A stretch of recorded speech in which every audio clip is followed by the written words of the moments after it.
All right, so I got this companion. This companion's been my companion since childhood.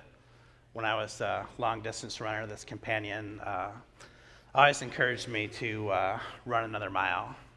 When I was a student, and I've been a student for a long time, the student always, made me reread that paper one more time, or listen to the tape of the class just to make sure I didn't miss anything the first time around.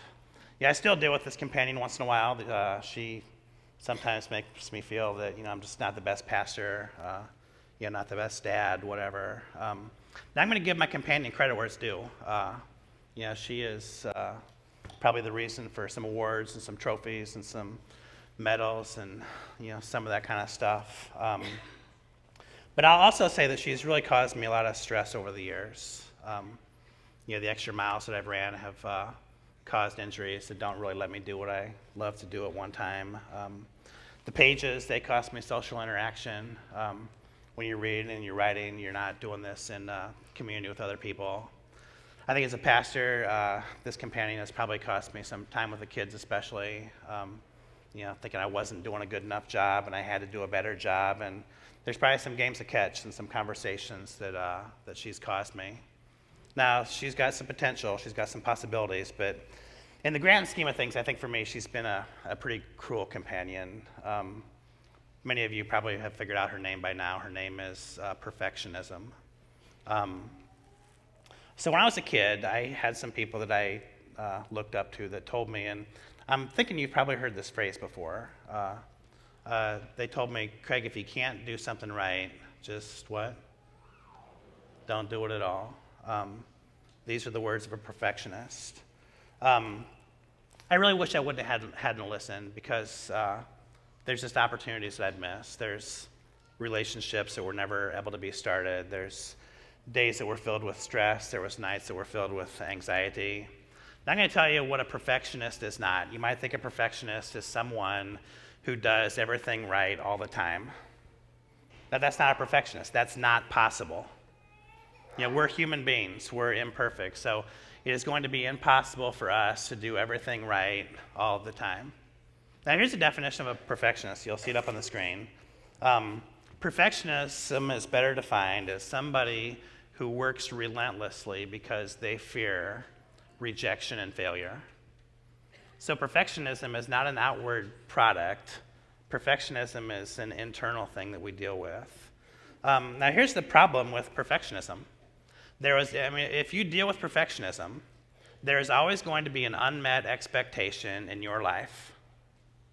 Because you're not a perfect person, your expectations are perfection, and there is always going to be this gap between who you are and who you want to be. Now, what happens when our expectations are not met? It's this thing called disappointment. So the perfectionist is going to be disappointed in himself or in herself. Now, the expectation of the perfectionist is this: getting everything done perfectly, on time, with no stress. So for those of us who deal with perfectionism from time to time, that's the dream, that's the expectation. Now, the reality is that stuff is not always going to get done perfectly. It may or may not always be done on time. And this whole perfection thing is going to cause you a lot of stress. These are outward factors messing you up on the inside. So let me give you an example of how this works. Yesterday I had, it was a pretty busy day. I got up really early and got Benjamin ready, delivered him to the school for his debate tournament, went home, picked David up, went to a basketball game, watched David play basketball, went and got gas in the car, got some donuts to nurse the kid after his basketball thing. Now I had a wedding. That's the supplemental fuel we use at the Finnestead house is donuts. So after that, I was doing a wedding at 2 o'clock, and it was like 11:30, and I try to make obviously I do a lot of weddings, but I try to make them all personal, and I've known this kid for 10 and a half years. I was going to make it personal, so I worked for about an hour and a half on the wedding. My black shoes were a mess. I needed to wear them earlier in the week, and I took our dog, Georgia, for a walk in my black dress shoes, which was not a wise thing to do when you got this dog that weighs like, 170 pounds. She makes Clifford look like a midget. And, or walking her, and like, you don't walk a 175-pound dog on your terms, you walk her on her terms. And like, I ended up in the mud, and my shoes were all dirty. So before the wedding, I cleaned the bottom of the shoes. I polished them up. I got these black shoes, and these shoes were polished up. They looked really good. I think they probably looked the best they've ever looked besides the time I got them out of the box. Now, the kid that I was doing the wedding for, I've known him for over 10 years. He graduated from Millard South back in 2006. He's a graduate of the United States Military Academy in West Point. He's an officer in the Army now. He's a U.S. Ranger. Now, I got up there, we got everyone situated. I was standing up front. Adam was standing up front. All Adam's men were standing up front. There was like 9 of them, and I think 7 were in the military, 2 weren't. But they all had those military shoes on. And like, I think instead of like going out like most people do the night before a wedding, like they just stayed in and shined their shoes. So I had my like really nice shoes on, and they had their like ultra super military West Point nice shoes on, and it looked like I had just picked up my shoes at Goodwill the day before. I mean, I didn't even deserve to be up there. So what we do is we relentlessly polish our lives because of this fear of rejection and failure. I didn't want to look like a complete slob, so I polished my shoes. Some of us, we have this fear of rejection from other people. We have this fear of failure. So what we do is we polish our online identity. We run our pictures through filters, so they look perfect. We do all these things. Like, for some, it might be the way we parent our kids. We push them to take the right classes, or be in the right sports, or play in the right league, or practice a little bit harder, because we're afraid that if we don't have these really successful kids, that we won't be accepted, or they won't think that we're successful. For some, including my next door neighbor, he doesn't come here, by the way. Like his lawn, is perfect, and he mows it one way one day, then like 3 hours later he mows it the other way, and then he fertilizes and he waters it, and like he aerates it, and he fertilizes it again, and he mows it again, and he's a part-time pharmacist and a full-time lawn person in his own lawn, and it's perfect, and he's accepted. And for some it might be we work really hard on our job. We get our identity from being successful at work. For some it might be our truck. I spend half my days all day at 180th and Q with the 4 stoplights there. Regardless of which way I go, the light sees me coming and it turns red.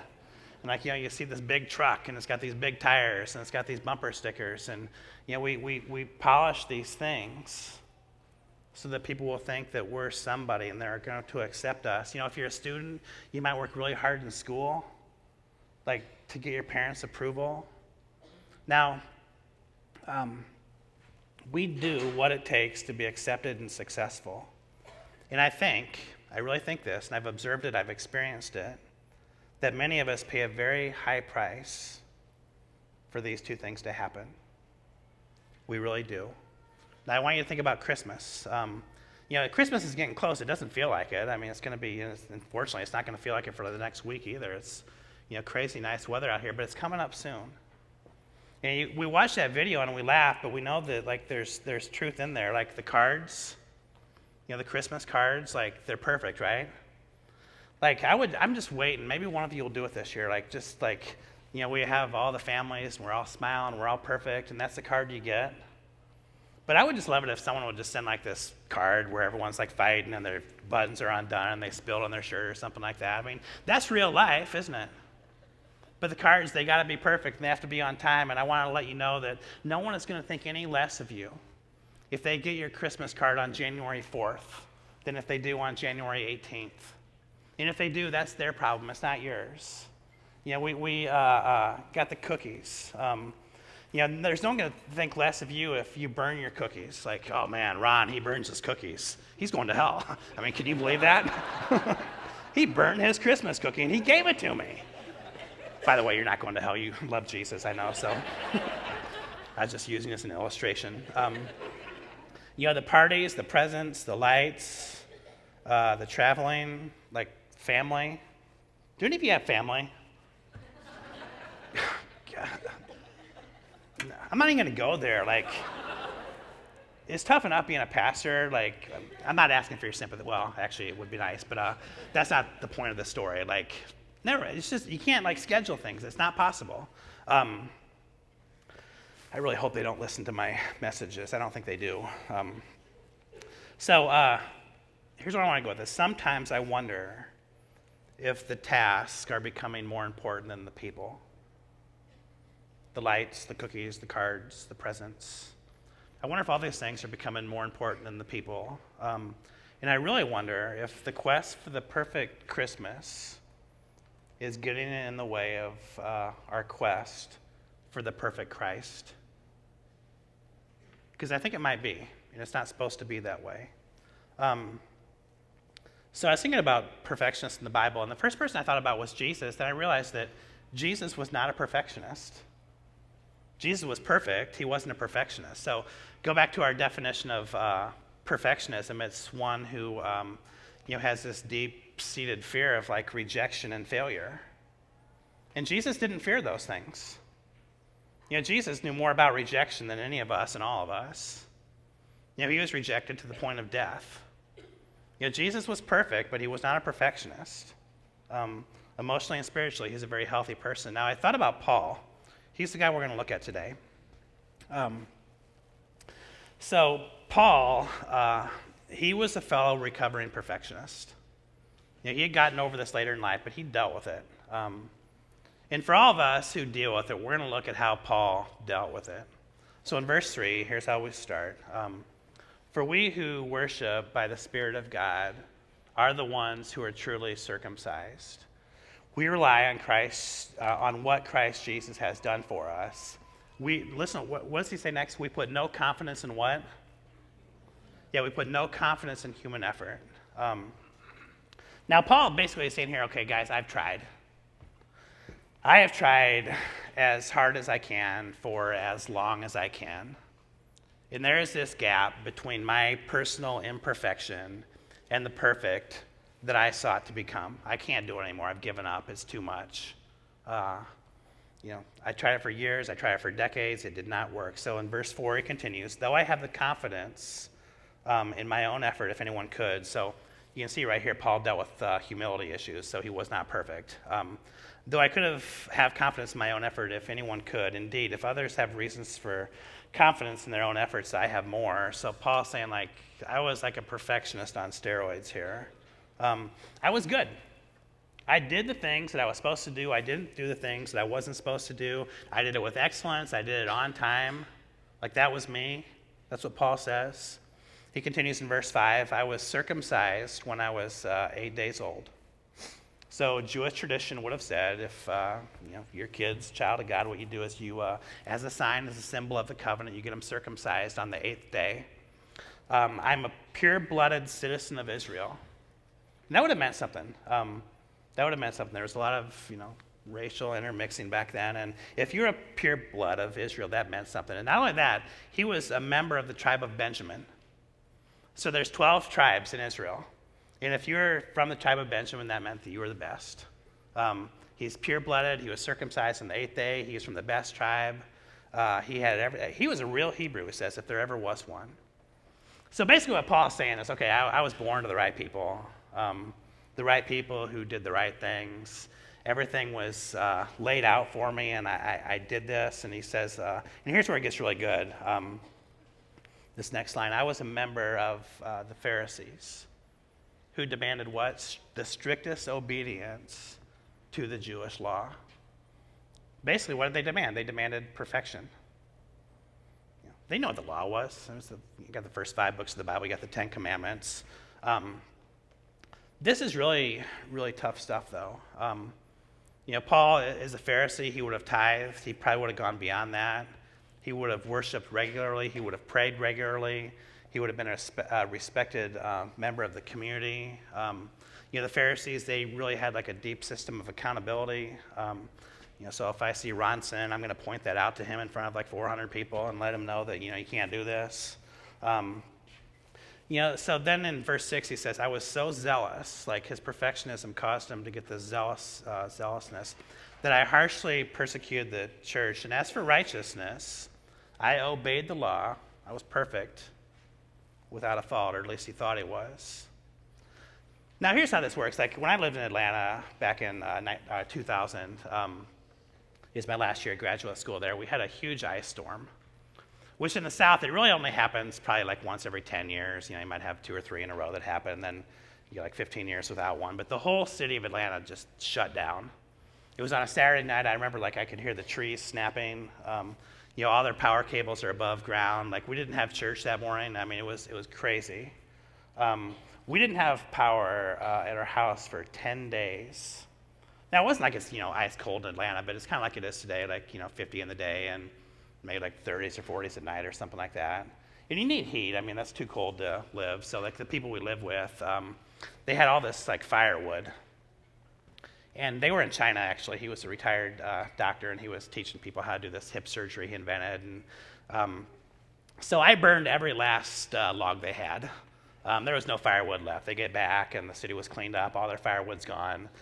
So they made the suggestion, a recommendation, an order, a threat that I need to, like, restore all this firewood. Yeah, they were Episcopalian, so they were kind of weird people. But so, like, I went, and, like, this guy in the church had all this firewood and, like, these dead trees. Like, that's Atlanta, you know, and, like, I chopped all these things up. And I had a wheelbarrow that I would, like, take on this trail, like, up the hill to where the truck was that I had borrowed for the day. And that was, like, a lot of work. Has you ever, like, chopped firewood and hauled it up a hill before? And so I was still chopping it. Like, after 3 or 4 trips, the owner of the property, who was in our church, came down, and he gave me the keys to his John Deere Gator. And all of a sudden, my life got a whole lot easier. Yeah, I didn't have to haul all that heavy junk up this steep hill. Yeah, I got to put it in the back of a Gator, and I got to drive it up there, and it was actually really cool. Now, if you expect perfection and don't get it, don't achieve it, which you're not going to, your life is going to be filled with 2 things: guilt and resentment. Guilt toward yourself, resentment toward other people. So if this gap is here in your life and you want to be this person, but you're actually this person, all of a sudden, if it keeps getting bigger and we keep beating ourselves up, our life is going to be full of guilt and resentment. And it's not God's plan that your life be full of guilt and resentment. Now, instead of trying to carry this firewood up the hill, instead of trying to, you know, strictly obey the law and be perfect like Paul was trying to be, the really cool news is that God has given us Jesus Christ. That's the gift for Christmas. He keeps giving us Jesus Christ so that we no longer live under the law. We don't have to manually haul the firewood up the hill. We don't have to carry this guilt. We don't have to carry this resentment, because now we have a John Deere Gator. We have grace. He has done this for us. We no longer have to try to earn God's approval. God already approves us. Now, I've been praying this week, like Paul, you know, it wasn't that long after his conversion experience that he actually wrote this letter. Now, Paul, he was still under the law, and he was on his way to Damascus from Jerusalem. And God actually just zapped Paul, and Paul found himself laying face down in the sand. Now, Paul got up, and he was blind. And then a while later, God opened up Paul's eyes, and Paul saw the world in a whole brand new way. So what I've been praying for us this week is that our eyes are opened up as well, and we will see the world in a whole brand new way. That God's love doesn't depend upon us. God's love depends upon Jesus. God's acceptance of us doesn't depend upon our performance. It depends upon God's perfection. So in verse 7, he continues, "Once I thought all these things were valuable, my perfection, my obeying the law, my being perfect, but now I consider them worthless because of what Christ has done. Yes, everything is worthless when compared to the infinite value of knowing Jesus Christ, my Lord. For his sake, I have discarded everything else. This need to be accepted, this fear of failure. I've given it all away. I count it as garbage now, so that I can gain Christ and become one with him. I no longer count on my own righteousness, my performance, my perfection, through obeying the law. Rather, I become righteous through the faith of Christ. For God's way of making us right with himself depends on faith. Okay, so it's not on what you do. It's not on how good you are. It's in whom we believe. It's in what we believe in. You know, sometimes I wonder if the task of the world are becoming more important than the people of the world. Sometimes I wonder if this quest for the perfect life gets in the way and becomes more important than our quest for the perfect Christ. So Paul concludes here in verse 10. The sermon's not near conclusion, in case you're wondering, so don't get your hopes up. I want to know Christ, not just know about him, not just do what he wants me to do. I want to know Christ and experience the mighty power that raised him from the dead. I want to suffer with him, sharing in his death, so that one way or another I will experience the resurrection from the dead. Now, what has to happen before something is resurrected? It has to die. And what I'm hoping today is that many of us can lay our perfectionism at this altar right here in exchange for a resurrected life that doesn't depend upon our performance. Because I've tried doing that before, and it gets really heavy carrying those burdens around for so long. You know, like, let's look at Christmas. What if your cards don't get sent on time? That's all right.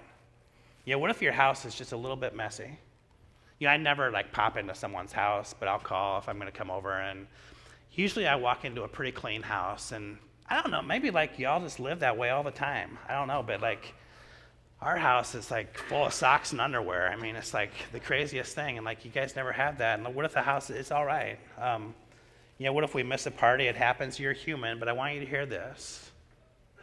You are a human who is loved by a perfect God. This God who gave himself for us a long time ago, and this God who continues to give himself for us daily.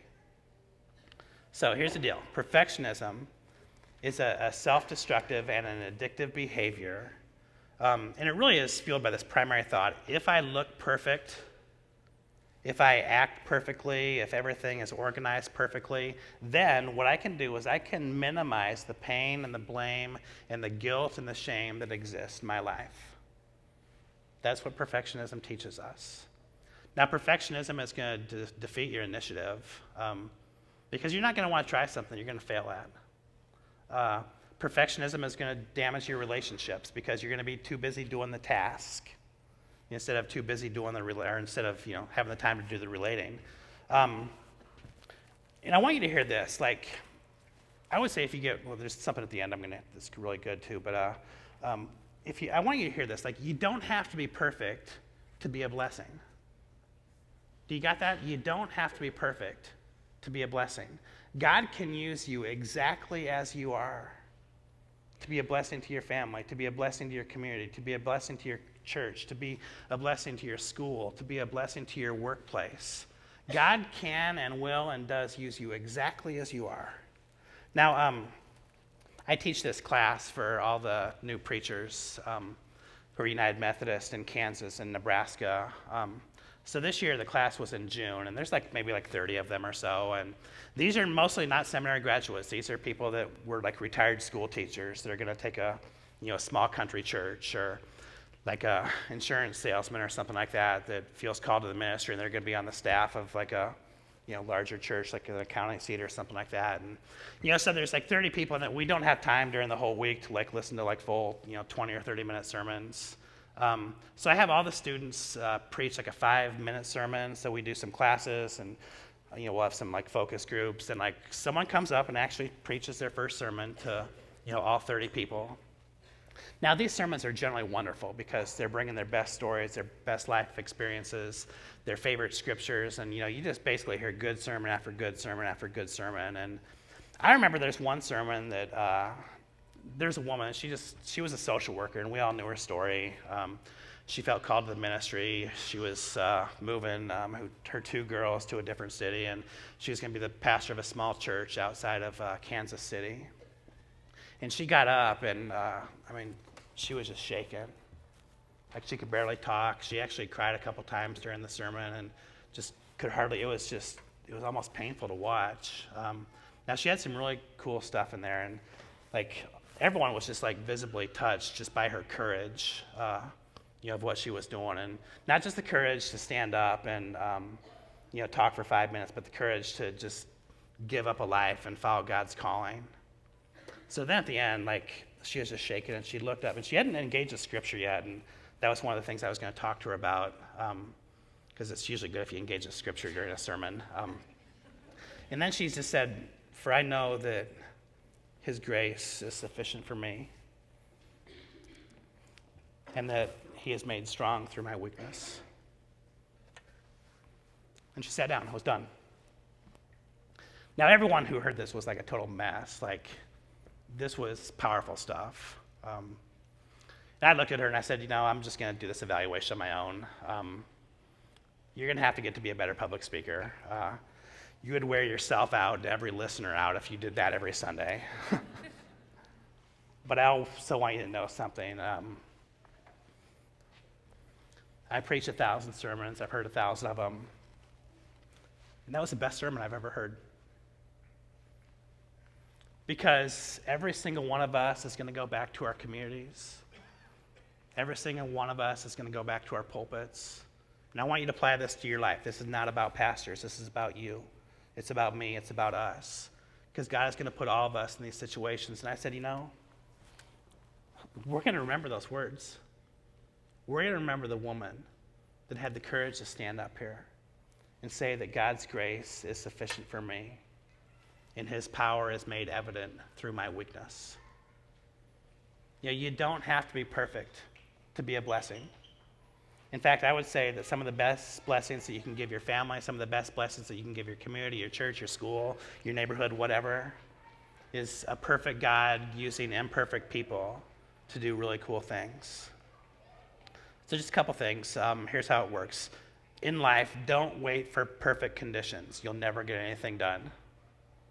Don't say, well, when this season of my life ends, or when I can get to this point, then don't do that. Like Ecclesiastes 11:4 says, don't wait for perfect conditions, for you'll never get anything done. Don't be afraid to fail. Don't be afraid to take some chances. If you get knocked down, get yourself back up. I've talked about this before. One of the biggest blessings I've had as an adult is coaching this kids soccer team for 6 years. I remember our first game. We lost 17-1. I had never seen a soccer game. I'd never played a soccer game. I'd never coached a soccer game. Everything I learned was from YouTube. Obviously, I didn't learn very much. And we lost every game that season except the last game that we won 2-1. Then we just got a little bit better every year. And the last game I coached before I retired last spring, we won the fall, or we won the state cup. And I told the boys who had been with me for so long, I said, you guys remember that first loss, right? And they didn't really remember as well as I did. It wasn't humility, it was humiliation. But, I said, you guys got so much better. Just one practice at a time, one game at a time. Don't wait for, and as I look back on me, I did not want to do that because I knew I would fail. The perfectionist in me says, Craig, don't do that because these parents are basically going to hate you because, you're not a good soccer coach. But we just worked on it, and it was I just want to say, some of our biggest blessings are going to be in front of us, and we have to have the courage to fail. The next is still strive for excellence, okay? There's a difference between perfectionism and excellence. If you're an anesthesiologist or a surgeon or a dentist, keep it up. Excellence is a very good thing. All of us appreciate what you do. If you're a third grade teacher, if you're a stay-at-home mom, if you're an attorney, if you're an accountant, strive for excellence. Excellence is a really cool thing. Excellence is a virtue. Perfectionism is a vice. Excellence is going to be self-focused, and it's going to say, how can I improve? How can I get better? How can I grow? How can I become more like God every day? That's what excellence says. Now, perfectionism is going to say, what are people going to think? Will they accept me? Am I going to be good enough? They're two totally different things. Don't get them confused. Healthy goal setting is going to be a lot different than the self-defeating process of perfectionism. Goals are going to be the best goals are going to be realistic. They're going to be internal. They're going to be attainable. When we experience, and I think the biggest thing between the two is when one who strives for excellence experiences failure, they're going to see that as a natural point in the progression toward excellence. Anyone who has ever been excellent at anything has failed along the way. The perfectionist, failure is going to mess them up. Well, I'm not good enough. They don't think, well, maybe because I failed. I'm just a loser. That's what the perfectionist thinks. Now, the last thing and the most important thing is this. Fix your eyes on Jesus, who is the author and the perfecter of our faith. That's found in Hebrews chapter 12, verse 2. Fix your eyes upon Jesus, who is the author and the perfecter of our faith. Now, our culture teaches us, okay, if we do these things, then we can become this person. If we're successful, if we're popular, if we're charismatic, if we get this promotion, if we get this grade, if we get this award, then we're going to be this person. That's what culture teaches us. But the Bible is 180 degree different. Focus on Jesus, who is the author and the pioneer and the perfecter of our faith. And it's like this, be a child of God. Be accepted by God. Be loved by God. Realize that you have this sacred worth, that you are somebody. And then when we can be that person, all of a sudden we're going to start doing the things that God wants us to do. Not to gain the approval of other people, but because God is leading us in that direction. And I just hope that all of us can be that person so that we can start to do the things that God wants us to do. And God, who is and even if you're not feeling it, I want you to remember this, that God's grace is sufficient for us, and his power is made perfect in our weakness. So let us pray. God.